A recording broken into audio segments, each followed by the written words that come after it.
So that's why we want to see people taking the job search as a transformational experience to add on to the already transformational experience that comes with being an international student, right?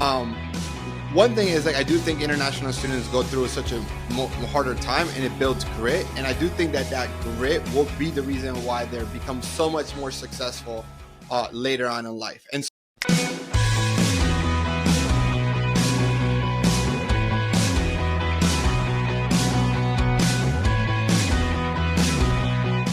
all right, welcome back to this episode of the How to Get a Job podcast. And today we're bringing back one of my favorite guests of the show so far, David Mendoza. He's the CEO of Orbit 5. He's also a college professor, and he is originally from Colombia, where I'm from, but he's been in Canada for over 15 years, and he's as passionate as I am to help international students. So today's conversation, we're going to actually focus for international students, talk about what it's like to be an international student. What are some of the things that you should know if you're recently getting to the country, whether it's in the United States or Canada, and talk about the challenges in the immigration system, both in America and in Canada, and how to navigate that a little bit. But without further ado, David, welcome.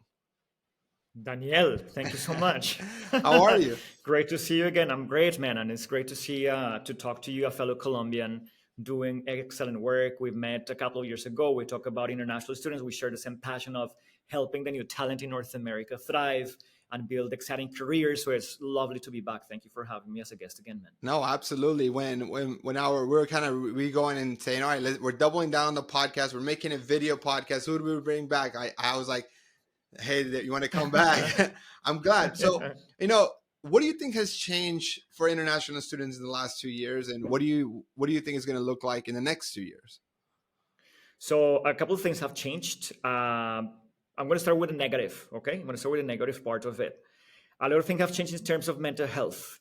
At least in Canada, mental health in international students have been declining at dramatic rates for a couple of reasons. Right. First of all, I would say it's misinformation.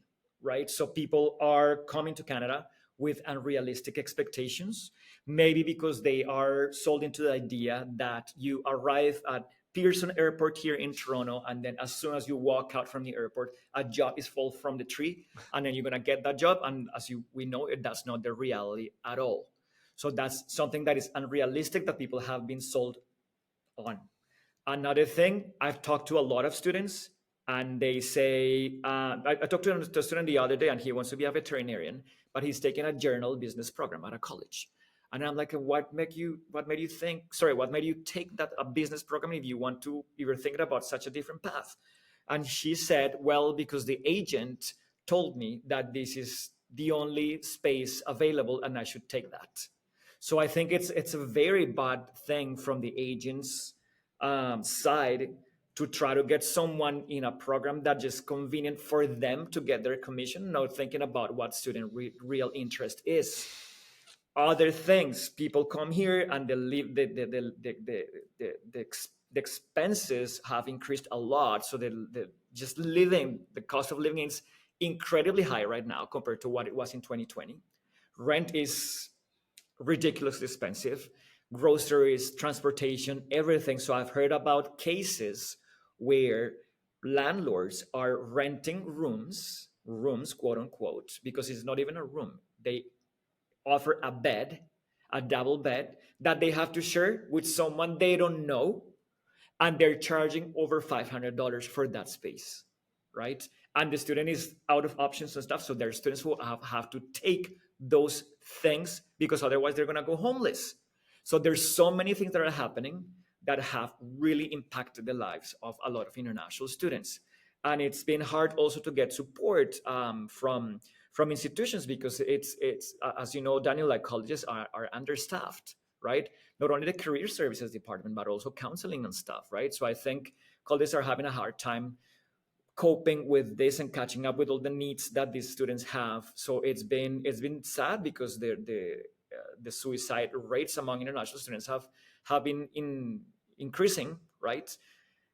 Also, they graduate, there's the pressure from family. Okay, we mortgage our properties, our houses for you to go educate yourself in another country. So you need to find this job, but all these other noise is happening. So I think that's one of the things that have changed, unfortunately, for not the better in the last couple of years.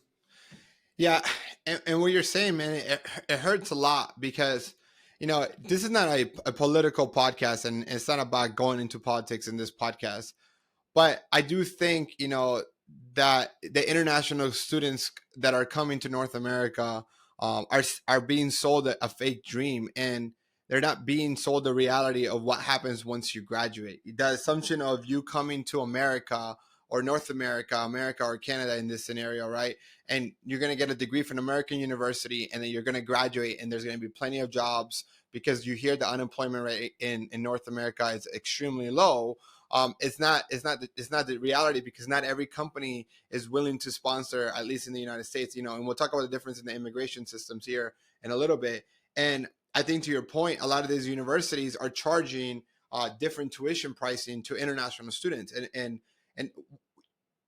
there's like different tiers of pricing. You have residents for the state. And so like, I give you guys an example, and this is just to generalize or to make a point.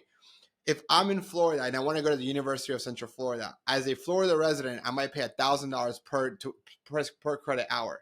As an out-of-state U.S. citizen or resident, you might pay $2,000 per credit hour. As an international student, you might pay $3,000 to $4,000, $5,000 per credit hour, and that's a lot of money to be investing.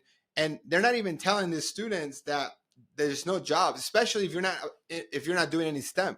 Like, if you come to the United States as an international student and you're not getting a STEM degree, I'm willing to bet that you have less than a 1% chance of staying here and get a job, because you only have 1 year of OPT, and no company is going to hire you in 1 year, because if you think you're going to win the lottery, the H-1B lottery, in one try, you're not looking at the statistics of over 300,000 people applying and less than 80,000 people being selected. So do the math there. So no company is going to be willing to want to hire you for 1 year or less than 1 year. And so what ultimately happens is they either A, have to go back to their country, B, go get another degree, or C, go to a different country, which is a lot of them are moving back to Canada, because Canada's immigration system, it's more on like, there's a point system, and maybe you can elaborate on that. But I think it's tougher. I agree with you. It's gotten tougher. And I think what's interesting is that I thought COVID was a hard time for international students. I think now is a harder time. Because I think we didn't realize how many tech companies were actually hiring during COVID. And a lot of those hires were also international students.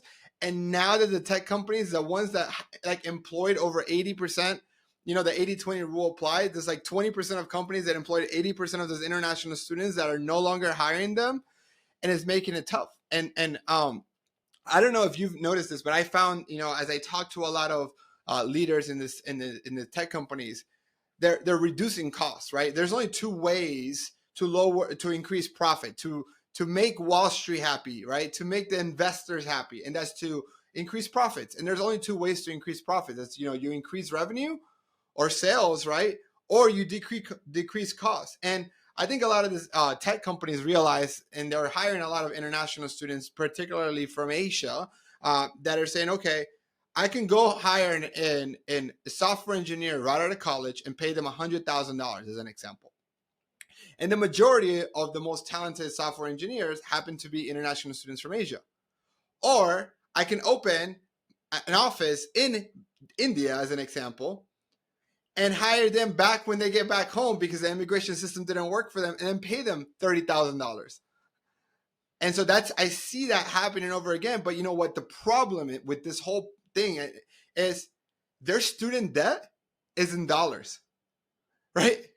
So what happens is that a lot of the international students, like, and if you're listening to this, I really hope that you still have some time before your graduation and you can be proactive about this, because if you have massive student loan debt, or your parents invested a massive amount of their money for you to come here, the only way for you to pay that is if you can stay in the United States for 3 to 5 years, make $70, $80, $100,000, be able to pay that back, and then maybe move back home. But it's gotten really tough. And what I found in my, we serve the same clients, we serve international students. I found that what was taking my clients 3 months to get a job last year is taking them 4 to 5 months. And the same jobs that my clients were getting making $100,000 or more are now making $70,000, $80,000. So yes, it is still possible to get a job in this market. Yes, it is. It's taking longer, so you got to be more proactive, and you're going to make a little bit less. Mhm. And also like, so they're making less money, but the, the life expenses are like higher, Higher, yes. right? With and without any warning or some or anything, right? So that's a problem. Let me ask you something, Daniel. So for example, then you said that they have a window of 1 year, right? If they take a second program, they still have that 1 year, or it accumulates and they get a 2 year window to apply for jobs and get sponsored. How does that work there? So if you're talking about a STEM student, for a STEM student, you actually have 3 years of OPT. So it's a one traditional year that anybody gets, whether you're studying liberal arts, studying English, you're studying history, or you're studying like some business. And then as a STEM student, if you can show that you are employed working within your major, you get an extra 2 years. So you have a total of 3 years, and that should be, in theory, enough tries within the lottery to get selected. And at that point, statistically speaking, you have more than a 60%, 70% chance of being selected. Um, and you're so, but then what if you're not an international student? What if you're not a STEM student, which you only have 1 year? And I said an option is for you to go back to school. You can go back to school, and depending on your degree, you can get, if it's a STEM degree, then you can go back and get 3 years. So every degree you get OPT, which is like it stands for like on the job training. It's like you get a year of experience, and so that's where you have to do. So I've talked to people that they've gotten 3 degrees. Like that's the only way for them to say. So they would get a degree, get a job for a year, didn't get the lottery, go back to school, get a degree, work for another year, didn't get the lottery, go back to school, get a degree, work for 3 years, finally get selected after like the sixth time of being in the lottery. Right. And it's like what is it, like a $200,000 debt, right? Something like that, something insane. Yeah, Over 100K for sure, right? it's a lot because you're not only just counting the credit classes. You have to count for what's living and what food, travel, and you can't work. You can't work. You can only work on campus for the first 2 semesters. And as you know, the universities are not paying you top dollars. They're paying you minimum wage. Like in the United States, you might get paid $15 an hour, $10 an hour, like 15 at best, right? It's not a lot. So I think Canada does have an advantage in that regard, because here what happens when you attend a public college, right? If you take a 1 year program, then it's you get a 1 year postgraduate work permit. Hmm. And if you take a 2 year program or longer than that, you get 3 years, right? So usually people they take the 2 year program to get the 3 year window. Sure. And sometimes people who take the 1 year program, and if they feel that they're not getting a job on time and stuff, they might enroll in another 1 year program, so they get a 3 year thing, right? The other good thing is that people don't need to get sponsored here. Right. So once you get a job in the field and that job is aligned with the classification of the government for you to apply for your PR, you work in that job for a year, and then you can apply for your documents, right? So I think Canada does have an advantage in that regard that gives people, I guess, less pressure. Because I can only imagine like a student in the States, right? With all this pressure, and then the lottery thing, and my time is running out, and I'm gonna get kicked out and stuff. Again, those things add on to the pressure that already happens in our lives with all the noise that is surrounding us, right? Now, changing gears a little bit, now on the positive side, I feel that not only international students, but also job seekers in general, I feel that after COVID, they are more selective and they're more thoughtful about the opportunities that they want to pursue, with having, of course, the option to compromise a little bit. So I think that's something positive, because they are thinking about more what really aligns with their vision of growth and learning, and what gives a good or a decent ROI for them to get started in their journey here. So they are interviewing the companies as well, right? So now they're not conforming just to minimum wages, or just like, because I'm an international student, I have to accept whatever is thrown at me. I think they have built the confidence little by little to fight harder and to self-advocate and to negotiate, and then just look for opportunities that are good and being more selective, which is something good. And also on the other side of the spectrum, I feel that people are, both for pressure and for personal gains as well, they are more willing to upskill, right? So now I see that, at least this is the message that we send to our clients at Orbit 5, right?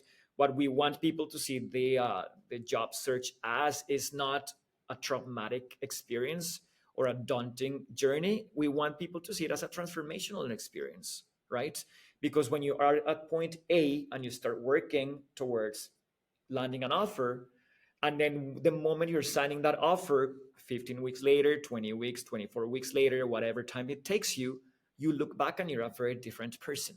You're more self-aware, you're more confident, you're a better communicator, you have skills that you did maybe not have at the beginning, because you learn that you need to get better at these things to be more competitive. So that's why we want to see people taking the job search as a transformational experience, to adds on to the already transformational experience that comes with being an international student, right? Because it's how you take it as well. It's transformational because I see myself when I was an international student in the UK years ago, right? I was very spoiled back home. I had everything given to me. That was the first time that I had to build independence. That was the first time that I had to be away from my family. That was the first time that my mom was not cooking my meals. That I was not that I had to do my laundry and stuff. So it's also a transformational experience in that regard of building independence and building more self criteria to pursue what you want to pursue, right? So I think there's like pros and cons right now There after. is, but I would say like I don't. I find it some of those points that you're saying in the United States might not have been applied as much because um, one thing is like I do think international students go through such a harder time and it builds grit, and I do think that that grit will be the reason why they become so much more successful later on in life. And so like I talk a lot about this, I just saw this statistic by the census, the U.S. Census, that the highest that that the like the group that makes more money on average in the United States is Indian Americans, and they make over $100,000, and 87% of them have a highest college degree. So the highest, from Indian American, Chinese American, Hispanic Americans, African Americans, white Americans, from all this, I would say demographics, right? The highest education percentage of people that go to education are Indian Americans, and the highest percentage of income earners are Indian Americans. The one with the lowest divorce rate are Indian Americans. And so I think a lot has to do with the way that they got to America and the grit and determination and the value on education that it brings, that it culturally is there. And I think that this years that they're in college in America as international students, and that it's really, really tough of them going through and finding a job. They then do such a good job when they get a job because they don't want to lose it. They don't want to do that. That long term, that disadvantage becomes their competitive advantage. And so I would say the positive is not so much of what's going on today or what's happened in the last year or what will happen next year. I think the positive is what's going to happen in their life 2, 3, 4, 5, 10, 20, 30 years from now.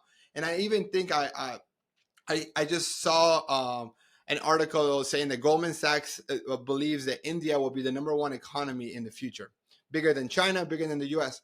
And I'm not surprised. Like the work Me neither. ethic, the amount of like the emphasis in education, the emphasis on technology. Like I am not surprised. Like I will, like if maybe get mad at me for listening to this, but like I would put an international Indian student next to an American person, and 9 out of 10 times they're gonna outwork them, and and put in more effort. Like the amount of effort, and so that's why I actually love working with international students, even though it's so difficult and so tough. That work ethic is gonna pay off in the long term, and I do think even when you look at the worst case scenario of them having to go back home, I think that experience will long term will make them stronger. And so yeah, that's my point of view on that. I agree. And then again, like you see like folks from India, right? So they're the genius in technology, right? So all the CEOs from the biggest companies have an Indian background, right? And I think your point is very interesting, right? It's not what's happening right now, but how are they going to see and perceive themselves in 5 years, Yep. right? In that span of time, and they look back, right? And it's like, I think when we look back, we talk about the 2008 to 2008 recession and whatnot, but when in 5 years or 10 years, when we look back, we're going to think about COVID, Yep. a lockdown, right? What has been more challenging than that, and people who are thriving, right? I think they're building a lot to play with and to contribute to society. Another thing that I wanted to mention about the talent of international students and what they can achieve. Look, I have a client of mine that I met in 2020, in the middle of the pandemic. She graduated in April 2020, and she's from Colombia originally as well. And she came to Canada with a wealth of experience and education, right? She had her bachelor's in commerce back home, and then she did an MBA in Spain. She worked for multinationals. She brought millions of dollars to the companies that she worked with. She did 2 programs here in Canada, one program in consulting, one program in project management. So you would think that this person will have it very easy after graduation to land a role easily, right? Well, she did not. She was completely lost, right? And again, the pandemic aspect added onto the entire picture, right? But then we started working together. Long story short, she ended up getting a good financial role at one of the top Canadian banking institutions here. A year later, she got promoted, right? So she learned the game. She started promoted. She starts really showing what her true value is. 2 months ago, she got promoted again. 1 week after her promotion, she got a message from a recruiter asking her if she would like to talk another opportunity. And she calls me and she's like, David, this happened. I don't know what to tell this recruiter. I just started I just got this promotion. And I'm like, how do you like the opportunity that she's presenting? No, David, it's amazing. It looks incredible, like an amazing challenge and stuff, right? So what are you talking about? You need to chat with our recruiter. Just chat with them and see what this opportunity is about, right? So why am I bringing this conversation? Because sometimes the international student also, if a manager gives them the opportunity, they will gain a loyal member Yep. in their team. Yep. And she was struggling with this, Daniel. Oh, I just got a promotion, right? So I don't know if I should talk to this recruiter because they just gave me this opportunity. So I told her, look, you got the promotion, perfect. But if your company has to lay you off tomorrow, they will not think twice. Just talk with this person and see what this is about, and then we'll chat again, right? And then they had a conversation, and I asked her, so what would be what would make you move to this other company and get that offer? Salary, money. Simply, that was the answer, money. Okay, perfect. So now you are in a position of power because you are not looking for a job. Yep. You are happy at your job and you just got promoted. So the recruiter is offering you something, and then you can negotiate and you can set up your minimum standard. I will not move unless I get this base, right? She went to interviews. She got to talk to VPs and stuff. They loved her. She created a project for them after the initial conversation, and she got the offer.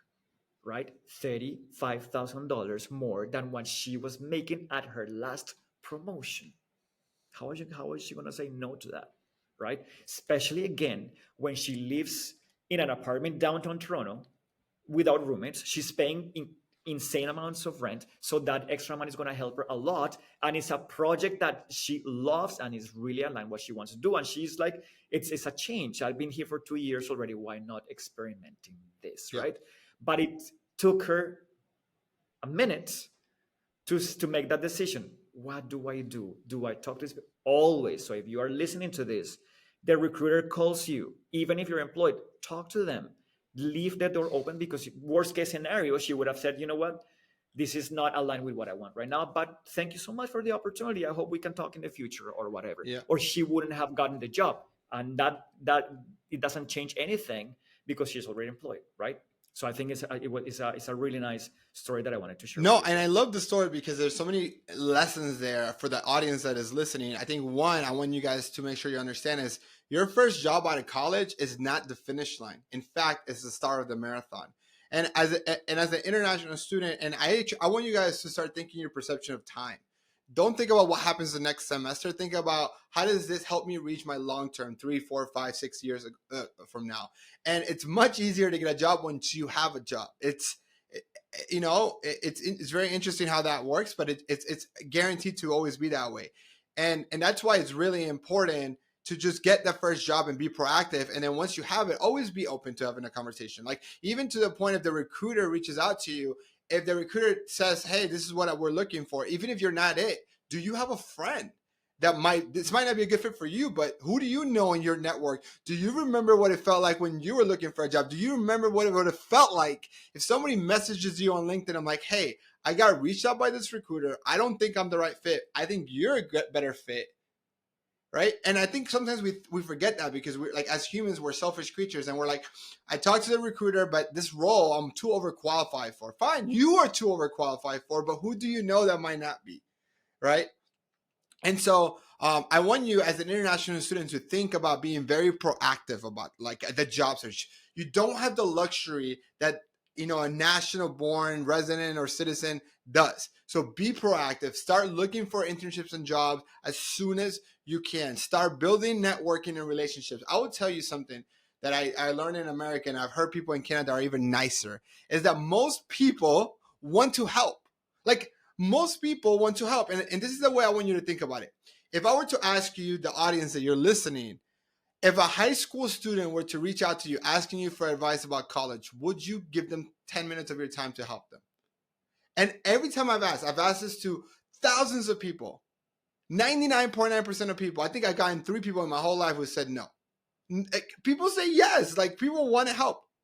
And so they want to help you too. They don't, doesn't matter where you're coming from. Doesn't matter your skin color. Doesn't matter your accent. People still generally want to help. People want to see you succeed. You just have to reach out and ask the right way, and do it in a respectful manner, in a sense of like understand like they don't owe you anything, and if they have time, they will. But I think being proactive about the whole job search process becomes really important, and also do your research on the laws. Do your research on the majors. Like if you're coming to America as a student, you need to do STEM. But Daniel, I want to do business. Fine, do business analytics. Like, but Daniel, like I want to do marketing. Fine, but do marketing analytics. Like you have to do STEM. If not, you don't have a future here through the H-1B process. You might have in Canada, but even in Canada, I'm not a pro. No, even it's tough. It's tough because, for example, there's students like doing general business programs, right? And they're so lost, Yes, you don't right? have Because that they get a luxury. little bit of marketing, they get a little bit of accounting, they get a little of this, so they know nothing, But right? David, I don't know how it works in Canada. I don't know, maybe you do, but for you to be able to get your permanent residency, I've seen people that are in America, and because they have a master's and a certain degree, they automatically qualify for permanent residency In Canada in because they have Canada. a In master's degree Canada, from the state. No, no, no. there's a point system, right? There's a way that there's you, a point yeah, system, right? there's a There's a way point that system, you, and now go ahead. You tell us more about it. Yeah. yeah, so there's a point system, yes, but still you have to start an immigration process, right? And also, but recently there was like an announcement from the ministry that they are going to open the door for, I think it's 10,000 people who want to come from the United States to Canada in STEM, right? So I think it's going to open the door for a lot of people, and a lot of people are going to take advantage of that again because of the process is just easier, Yeah. Yeah. right? To do here and get your documents and whatnot.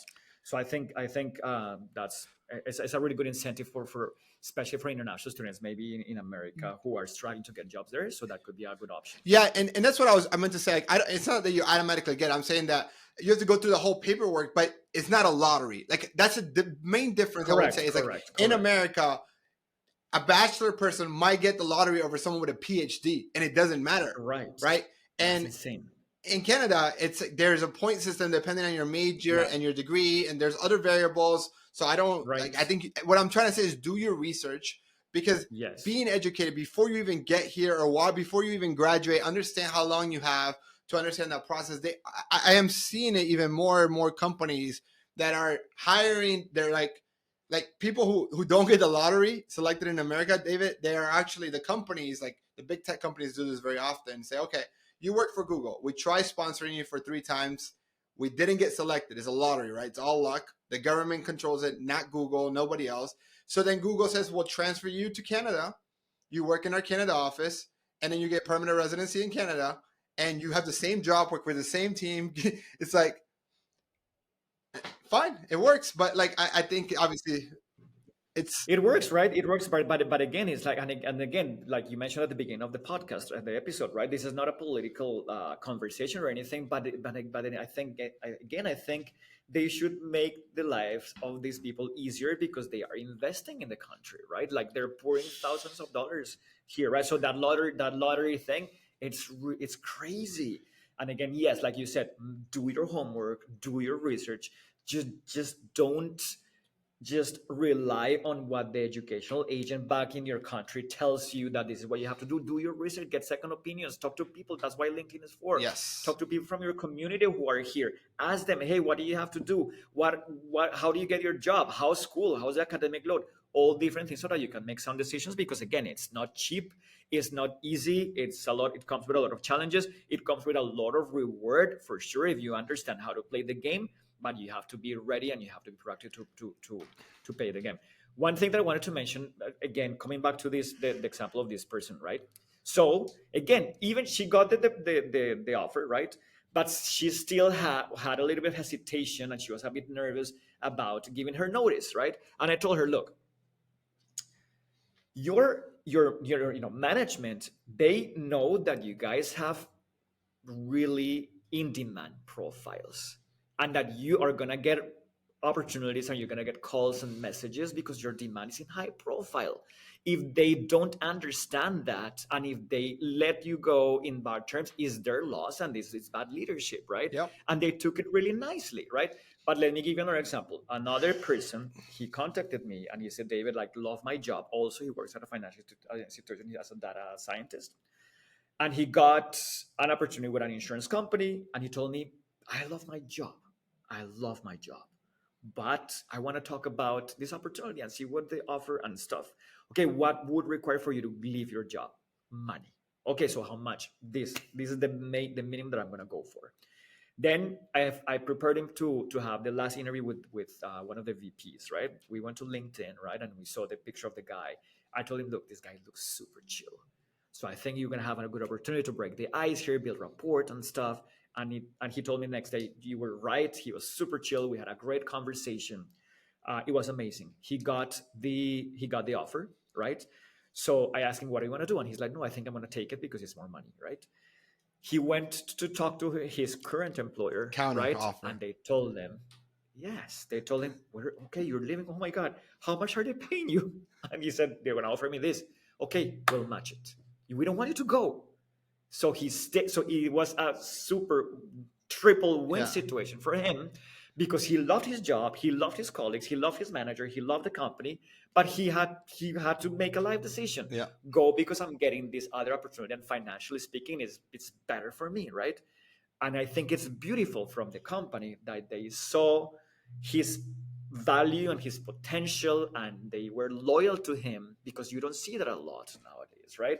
They were loyal to him. They say, how much is it? Don't worry, we'll match it. Stay. We don't want to lose you. So it's also a story that I wanted to bring because it's another international student, Yeah. right? No. So And you see that these stories still happen, and there's still opportunities to get jobs and great opportunities, as long, again, and I'm never get tired of this, is like, as long as you learn how to play the game, and as long as you know yourself and you know what the value that you bring to the table. I think you're so right. I think, as as bleak as this situation is, America and Canada and just being here in North America, does generate amazing opportunities. And if you know how to navigate this, if you're being proactive, if you're willing to put in the work, if you're willing to put yourself out there and network and build relationships, right, you will get rewarded. You will get a job. You could have an amazing life here in Canada and in the United States. And I really, really love that. Hey, David, as we wrap it up, I know that you do host like bi-weekly career focused webinars, and you do have an amazing business where you help international students in Canada get jobs.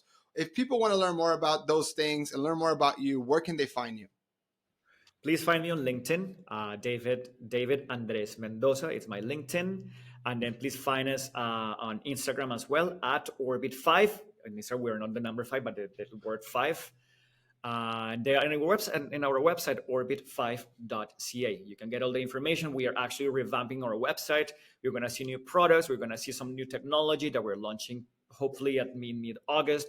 So a lot of new exciting solutions and things that we are developing to make the life of our community easier and build better relationships also with employers and schools and stuff. So we all work as an ecosystem that support each other for the benefit of the students who come to this country to thrive and contribute to our society. Love it. Love it. Amazing. Amazing. Yeah. David, thank you so much for being here. Love this conversation. For all of our audience here, thank you for listening, and catch you guys in the next episode.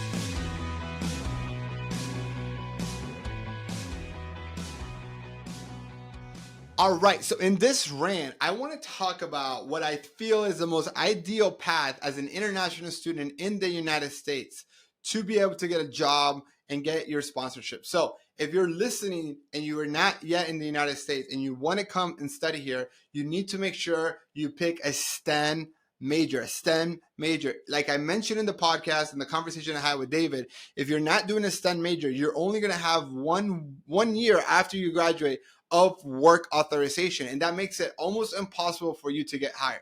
So you need to get a STEM major. Second thing I want you to do once you do get here and you pick the STEM major is that you want to start building relationships with your university as soon as possible and be able to get a job in your university. Build a relationship with your professors, become a TA, work in career services, work around the university. You can work in the university for the first 2 semesters until you're then able to start doing your CPT or your internship time, where you can be a student and work 20 hours a week, something related towards your major. I want you to start doing internships and being proactive about them. Even though you can't start your CPT until you've been there for 2 semesters, doesn't mean that you can't network and start applying and building those relationships so that when the time comes, you can get an offer and start right away. I want you to understand that in America, the fall recruitment season is the most important recruitment season.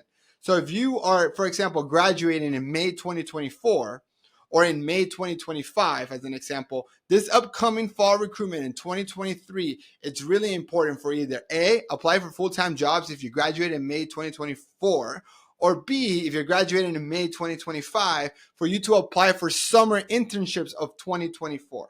If you can get a summer internship in fall 2023 for summer 2024, you're then going to be able to get a job offer if you do a good job on your internship, a job offer in fall 2024 when you graduate in May or spring 2025. I know there's a lot of dates. If you need to re-listen that again, listen to it, because that is the ideal time frame or framework that you should be following, because you want to have a job offer and start as soon as possible from your graduation and not use any of your time that you have. That is ideally.